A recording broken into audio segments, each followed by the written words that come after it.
ഞാനിപ്പോൾ ഉള്ളത് ലക്ഷക്കണക്കിന് ആൾക്കാർ സമ്മേളിച്ച് സമ്മേളന നഗരിയിലാണ് കേട്ടോ ഉള്ളത്.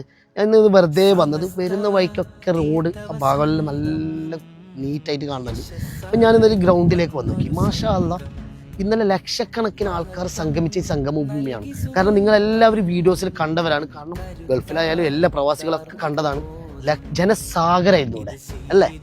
ഈ ജനസാഗരത്തിൻ്റെ ഇടയിൽ ആയിരക്കണക്കിന് ആൾക്കാർ പങ്കെടുക്കുന്ന കല്യാണത്തിന് നമ്മളെ വീട്ടിൽ തന്നെ എത്രമാത്രം കച്ചറകൾ വേസ്റ്റ് ഉണ്ടാവും എന്നുള്ള കാര്യം നമുക്ക് എല്ലാവർക്കും അറിയാം. ആ ഒരു സിറ്റുവേഷനിൽ നിന്നാണ് ലക്ഷക്കണക്കിന് ആൾക്കാർ സംഗമിച്ച ഈ സംഗമഭൂമിയിൽ ഒരു വേസ്റ്റ് പോലും ഇല്ലാതെ നോക്കുമ്പം ഇവിടുത്തെ എല്ലാ വേസ്റ്റ് ഇവർ കളക്ട് ചെയ്തിട്ട് ഗാർബേജിലാക്കി വെച്ചിട്ടുണ്ട്. മാഷാ അല്ലാ, 4-5 ദിവസം ഓൾറെഡി ഈ പ്രവർത്തകർ ടയേർഡിലാണ്. ഇന്നലെ രാത്രിയാണോ അല്ലെങ്കിൽ ഇന്ന് രാവിലെയാണോ ഇത് ഇവർ ചെയ്തതെന്ന് അറിയില്ല. എന്തായാലും വിക്കായൻ്റെ പ്രവർത്തകരാണ് ഇത് ചെയ്തതെന്ന് ഞാൻ അറിഞ്ഞിട്ടുണ്ട്.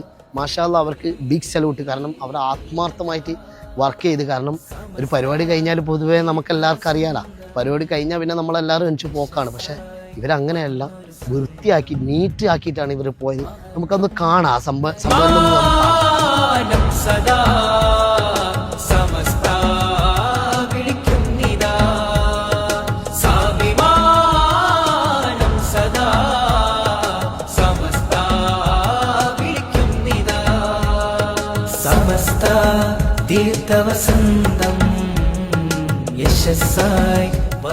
അപ്പം SKSF പ്രവർത്തകർക്കും വിക്കായൻ്റെ പ്രവർത്തകർക്കും ബിഗ് സല്യൂട്ട്. കാരണം നിങ്ങൾ മാതൃകാപരമായ ഒരു കാര്യമാണ് നിങ്ങൾ ചെയ്തത്.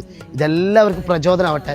ഒരു പരിപാടി കഴിഞ്ഞാൽ ഇങ്ങനെ വൃത്തിയാക്കണം എന്നുള്ള ഒരു ബാലപാഠം കൂടി നമുക്ക് എല്ലാവർക്കും കിട്ടിയിട്ടുണ്ട്. Big salute. അപ്പം